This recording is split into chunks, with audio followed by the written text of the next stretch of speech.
我叫楚瑶，是个穿越者，原身是大雁长公主，骄纵跋扈，却对镇北侯萧凛一见钟情，求皇兄赐婚。萧凛是书中男主，冷峻寡言，战功赫赫，根本看不上草包公主。大婚次日便奔赴边关，1年未归。后来他在战场上救了医女苏婉儿，两人暗生情愫，回京后聘为平妻。原主极度发狂，不断作妖，最终被囚禁后院，郁郁而终。看完剧情我笑了，堂堂长公主，有钱有权有美貌，搞什么雌竞？所以穿越后第一件事就是女扮男装逛南风馆，顺便救助沿途遇见的可怜女子。男人哪有美人香？1年时间，我救下许多女子，其中不乏愿以身相许的。哪怕知道我是女子，仍执意跟随。民女不求名分，只求殿下庇护。行，都娶了。萧凛不在，我就是镇北侯府的天。夜夜笙歌，好不快活。如今1年期满，萧凛该带着苏婉儿回来了，可事情好像有点不对劲。萧老夫人坐在上首，目光沉静地看着我。她问我：长公主，听闻你有给侯爷纳了一房妾室？我端起茶盏，轻轻吹了吹浮沫。这是儿媳分内之事，侯爷常年在外，府中冷清，多些姐妹也好热闹些。萧老夫人眉头微蹙，可你这已经是第18房了，还把教导新人的时辰定在夜里，一交就是整晚。瑶儿，你那这些妾，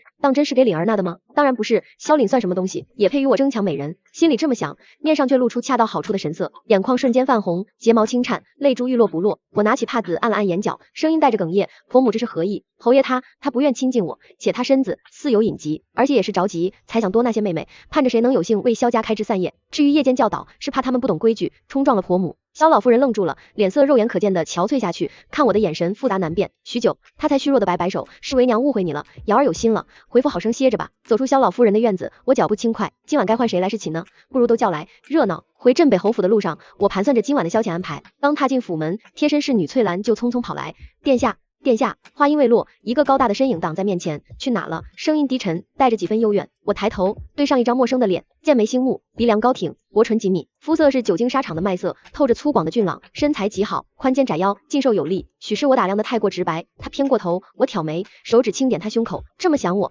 他耳根泛红。我转头看向翠兰，这是新接进府的，我何时纳过男子？罢了，送我屋里去。对了，你刚才想说什么？翠兰闭上眼，殿下，侯爷回府了，正在等您。我僵住了，缓缓抬头，与眼前之人四目相对。他眯起眼，冷笑一声：你不认得我，还新接进府的，送你屋里。我沉默了，恨不得当场晕过去，可身体太争气，晕不了。我咳嗽一声，转移话题，这些不重要，倒是侯爷身后这位姑娘，不介绍介绍。接下来的戏码我都想好了，我不是原主，不打算争宠，位置给她，男人也给她，我与我的18美妾逍遥快活，岂不美哉？心里正想着，忽然被一股力道扯了回去。萧凛眼眶泛红，咬牙切齿：这不重要，那什么重要？我愣了愣，重点是这个。这时我才注意到，萧凛和苏婉儿之间隔了足足1丈远，仿佛生怕沾上关系。等等，怕误会，他俩不该并肩而立，理直气壮让我退位吗？苏婉儿冷着脸走过来，我心里一松，来了。谁知他一把推开萧凛，推开后还拍了拍手，转头看我时，瞬间变脸，眼圈泛红，泪珠滚落，像只受尽委屈的小兔。没等我反应，他就扑进我怀里，脸颊在我肩上蹭了蹭。我愣住了，说好的雌竞呢？苏婉儿扬起脸，泪眼盈盈：姐姐，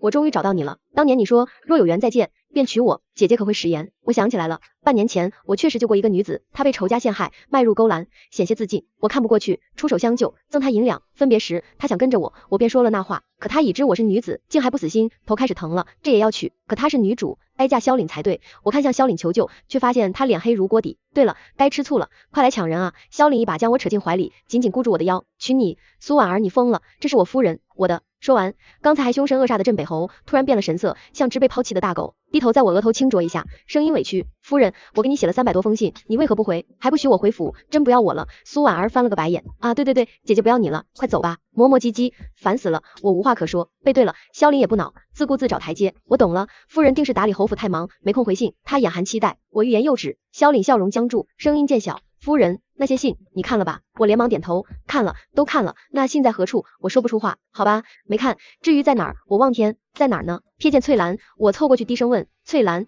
前几日包点心的油纸还有吗？擦窗的废布呢？垫桌角的画废了扔掉的画纸总有吧？也没有啊。苏婉儿开口：啧，姐姐不爱你了，要哭了吧？萧凛脸黑如墨，正尴尬时，门房来报：侯爷、夫人、老夫人来了。萧老夫人常年住在灵隐寺，为萧家祈福，除了年节，很少回府。我白日才去请安，怎的又来了？看向萧凛，我明白了，定是得知儿子回府，急着见面。但我没想到，老夫人身后跟着8个大夫，母子相见，老夫人眼泪落下，萧凛慌了，忙为她拭泪。儿子只是瘦了些，母亲不必。话未说完，老夫人捂住她的嘴，看着挺结实，怎就不行呢？萧凛愣住了，老夫人擦干泪，看了眼身后大夫：儿啊，莫怕，这几位是燕京名医，专治男子隐疾。白日瑶儿已告知为娘你的难处，为娘连经都不念了，立刻为你寻来大夫，一服药不行就8服，一个大夫不行就8个，总能治好。萧凛浑身一僵，转头看我，我体弱，你确定？我不确定，我湖州的，正要解释，老夫人一巴掌拍在萧凛胳膊上，不许凶瑶儿，你可知瑶儿为你为这个家受了多大委屈？她念你有难处，为萧家子嗣着想，亲自为你纳了18房妾室，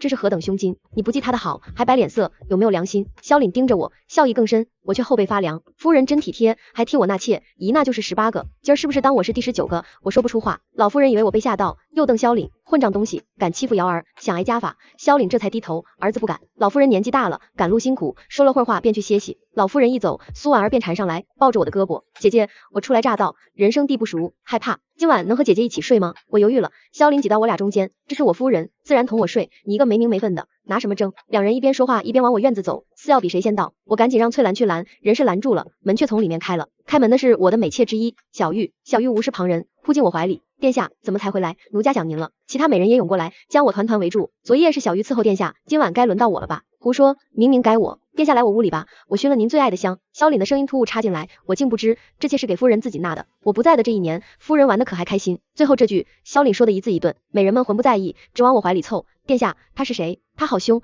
我怕。每说一句，萧凛脸色就难看一分。我安抚美人，莫怕，他是萧凛，镇北侯。然后小心翼翼看萧凛，别，我可以解释，这一屋子美人也能解释。我顿了顿，试探道，侯爷可读过史书？这叫一夫一妻多妾制。萧凛气笑了，讲理不通，他便赖在我院里不走，我头疼。记忆里，穿越后我只见过萧凛一面，不算见。大婚当日，我全程盖着盖头拜堂，喝合卺酒都没取下。喝完酒，我回房，他在前厅应酬。书中写他厌恶我，不会来洞房，我便吃了些点心，独自睡了。次日边关告急，他匆匆离去。我醒来时，他已走了，一走就是1年。他对我该是忽视、厌恶、不屑，而非此刻这般，嫉妒又委屈。我皱眉，剧情出问题了。没等我想明白，苏婉儿又开始打直球，还不忘踩萧凛。姐姐，今晚还是让我陪您吧，我不小气，有这么多姐妹一起照顾姐姐，我高兴还来不及。我真的很喜欢姐姐，不求名分，只求留下。苏婉儿都这么说了，我很不下心拒绝，何况她是女主，只有她留下，剧情才能走下去。穿越后，系统给了我2个任务，一是尽量维持故事线，我的理解是男女主在一起，我美美隐身；二是活下去，活到故事结束。可看看满脸不服的萧凛，再看看满眼爱意的苏婉儿，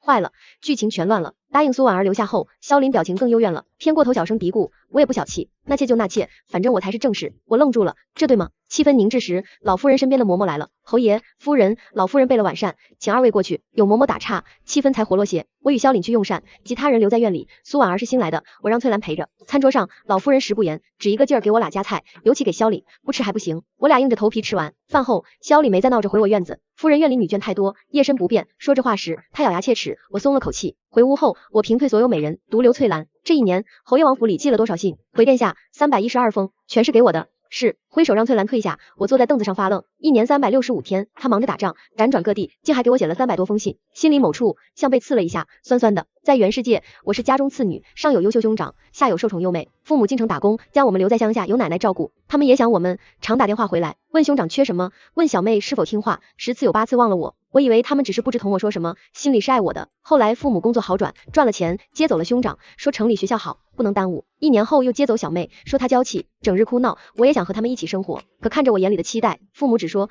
瑶瑶，你懂事，奶奶年纪大了，你要照顾她。他们一走多年，电话见少，节日也说忙，不回来看我。透过话筒，我却听见小妹兴奋地问何时去游乐园。中考时，我靠自己考上城里最好的高中。开学2月后，他们才来学校找我，骂我浪费钱读书，以为我找好人家，嫁了人还能补贴家里，然后诉说养家多不易，埋怨我不体贴，还找班主任退学费，说他骗钱。我难堪极了，学费是我打工攒的，为何不能读书？我质问母亲，换了一巴掌。那一刻我才明白，我没在他们身边长大，他们不爱我。从小到大，我渴望的只是一点点爱，没人给我，我就自己挣。穿越后，我借着身份、钱财、权力，救了许多人，换了许多爱。可听到有人坚持不懈给我写信，我还是动容了。对萧凛而言，我只是顶着妻子名分的陌生人，为何一直给我写信？他心里牵挂着我吗？人一旦生疑，就想知道答案，翻箱倒柜一夜，才找出仅存的几封信。信纸背面还画着我的涂鸦，第一封是他离家不久寄的，纸张已旧，新婚级别，刘夫人独守空闺，操持侯府，是为夫之过，归来必当请罪。听闻夫人向往塞外，特寻几样小物，望夫人喜欢。看到这儿，我看向桌上几件古怪玩意儿，原是他寄的，还以为是翠兰买的。后面几封都是家常，边塞落雪，听闻夫人嘱咐添衣，莫染风寒，便知夫人心中有我。昨夜突厥来犯，伤亡颇重，恐难归家过上元节，好想见夫人。信使说夫人意念我，甚喜。战事吃紧，母亲言夫人赴灵隐寺为我求平安符，受宠若惊，定当活着归来。一一看完，我扶额苦笑，随口之言，敷衍之举，竟让他自我攻略了。可每封信开头的吴气摇摇，又让我脸颊发烫。这日后一见萧凛，就想到他在苦寒边关认真写信的模样，我怕被干扰，更怕自己陷进去，使主线彻底偏离。能躲就躲，还给苏婉儿和萧凛制造了几次独处机会。可惜他俩见面就互讽，你不行，你才不行，我无话可说。白日上可躲避，夜晚却难。老夫人插手了，隔三差五派人叫我给萧凛送汤，最近更是天天如此。我不想去，可老夫人待我极好，拒绝不了。这晚房门又被敲响，我挑眉，今日来得迟了些。没多想，独自去了萧凛院子，未让人通传，推门而入，正撞见刚出狱的萧凛。他浑身湿漉，只披了件外袍，胸肌腹肌若隐若现，墨发披散，少了几分凌厉，多了些许妖冶。头顶传来轻笑，我才惊觉自己一直盯着他看，脸颊发热，偏头不看他，地上食盒，婆母让我送的汤，趁热喝了吧。我回去了。萧凛叹气，必须喝。自然，汤被他一饮而尽。任务完成，我转身欲走，却被萧凛拦腰搂回，抵在桌上，灼热气息喷洒耳畔，嗓音低哑：楚瑶，你真不知这汤是何用处？喝了1月有余，你真当我是君子？夫人，最后一声夫人喊得又轻又勾人，不知谁的心跳快如擂鼓。想起送汤嬷嬷意味深长的眼神，我再傻也明白了，攥紧手心，四目相对，我慌了，嘴上却应：婆母也是为你好，不是怕你不行吗？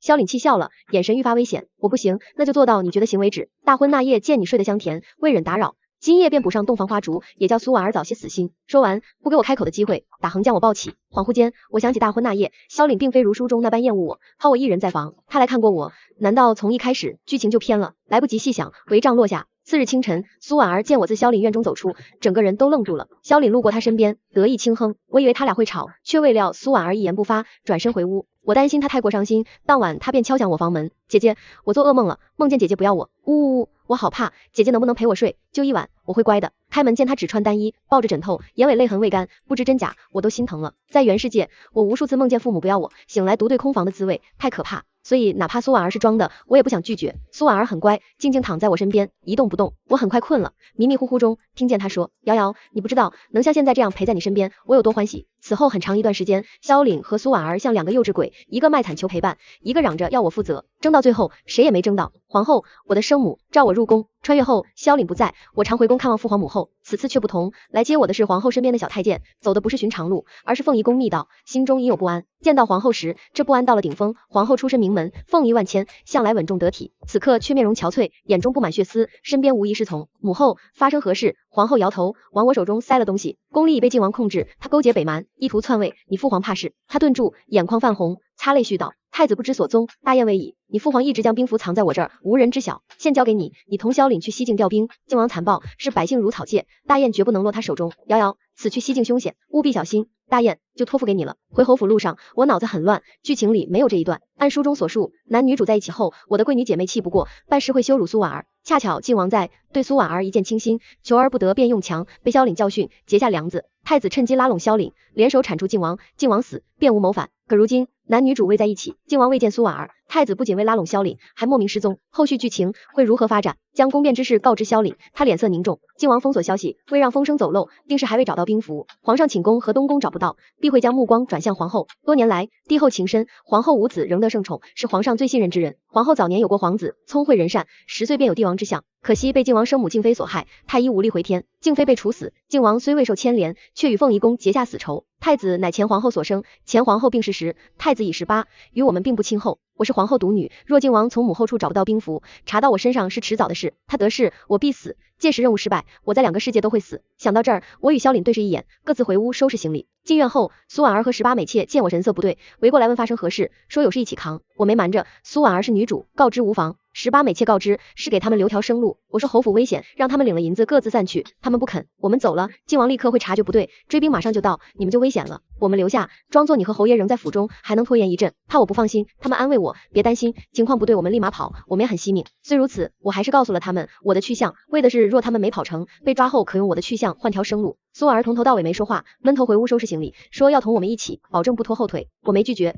凭我看书多年的经验，女主不会死，还会有大机遇，带上她或许更顺利。安排妥当，我们3人带着萧凛几名亲信自侯府密道离开，燕京距西境，快马加鞭需10日。我们秘密出行，路程更慢。可就在那3日，我们遇到靖王追兵，追兵约50人，我们仅7人。纵使萧凛和亲信武艺高强，仍受伤不轻，追兵却未放过。眼看要全军覆没，苏婉儿提出由他代替我引开追兵，我下意识拒绝。可这次苏婉儿没听我的，不这样，我们都会死。姐姐，没事的，他们追一会儿发现不是我，就不会追了，我也不会死。萧凛一名下属开口，侯爷，靖王的目标是您和长公主，有属下与苏姑娘假扮二位，带上其他人，定能引开追兵。如今离西境不足3日，不能前功尽弃啊。其余人也一副去意已决的模样。我攥紧拳头，狠不下心，不敢赌。苏婉儿俏皮眨眼，附耳低语。姐姐别担心，我可是这世界的主角，主角怎么会死呢？我怔怔看着他，莫非他也有系统知剧情？这话如定心丸，让我同意换装，换好后，他同其他人出发，我与萧凛则原地躲藏。追兵发现追的是假货，会以为我们走另一条路，所有追兵都会往那条路去，那时我们再走苏婉儿那条路，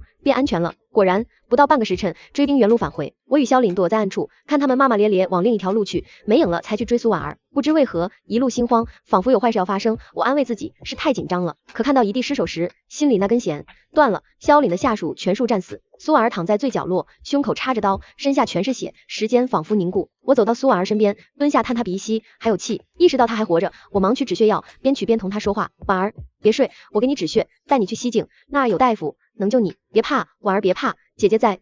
这话不知说给他还是说给自己，可准备上药的手被按住了。苏婉儿太虚弱，连笑都会溢血。瑶瑶，没用的，我伤太重，撑不久了。有些话憋太久，再不说就没机会了。我不是这世界的人，我知道你也不是。来这世界第一天，系统就告诉我，我是主角，注定要和男主在一起，让我去偶遇他，攻略他。可我遇见你了，或许你不知，在无人注意的角落，我喜欢你多久？1年、5年、7年，不记得了。好不容易走到你面前，我不想喜欢别人，所以我跟着你，黏着你，你也对我好，护着我，叫我婉儿，仿佛我们真在一起了。那段时光，我好幸福。可我太天真，系统会不断暗示，甚至篡改我的爱意，让我觉得自己喜欢萧凛。有时见你，心里竟会生出嫉妒。我不想这样，姐姐，我不想恨你，我想爱你。现在我要死了，反而高兴，我终于摆脱系统控制，没变成厌恶的人，还能保护你。姐姐，走吧，活下去。他的身体撑不到下个阵子，胸口的刀不能拔，一拔就死。时间紧迫，追兵随时会折返，我与萧凛只能出发，留他一人躺在寂静角落，慢慢等死，很残忍。可他似乎不怕。我离开时，还能听见他断断续续哼着歌谣，那调子是我教的。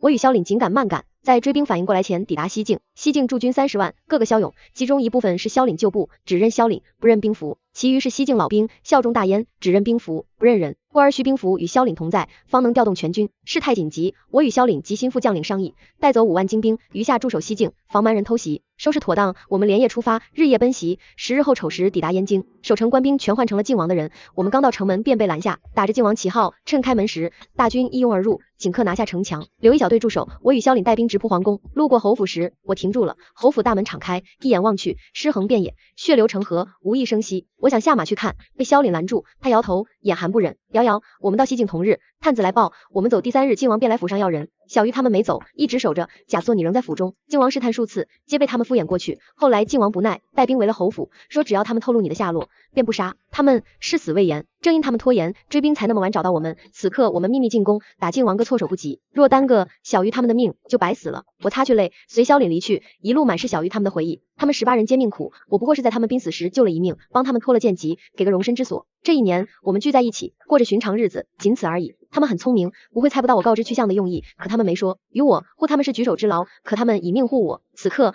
我只有一个念头，靖王必死。夜半3更，阎王索命，趁靖王不备，我一路杀进乾清宫。皇帝寝宫也是靖王现居处，我们人多，且是精兵，厮杀不久，靖王伏诛，愚者见靖王死，纷纷投降。萧凛派人探查，发现皇帝失守，看情形已死半月有余，也就是说，我们未到西境，皇帝已死。这时，消失已久的太子突然出现，他颇为狼狈，浑身脏污，胳膊上伤痕累累。一见皇帝失手，太子眼眶泛红，跪地痛哭：“父皇，儿臣无用，未能察觉靖王与北蛮阴谋，着了道，被囚地牢。幸而靖王伏诛，儿臣逃出，大雁交到儿臣手中，您可瞑目了。”说完，太子起身看向萧凛，满脸感激：“多亏萧侯了，若非萧侯带兵来救，大雁已落逆贼之手，百姓危矣。赏，定要重赏，那就赏侯爷万箭穿心吧。”下一秒，箭矢如雨，自暗处射来，我们站在殿中，四周无遮无拦。萧凛将我护在身后，兵刃与箭矢碰撞声不绝于耳。纵是萧凛身手了得，也敌不过千百箭矢齐发。不过几息，萧凛挂彩，伤得不轻。同一刻，太子抽刀挥向萧凛，软甲被利刃刺破，眼前一亮，一直护着我的萧凛倒了下去，露出太子狰狞面孔。暗处弓箭手纷纷跃出，弃弓换刀，立于太子身后。我这才发现，那些人长相非大雁人，而是北蛮人。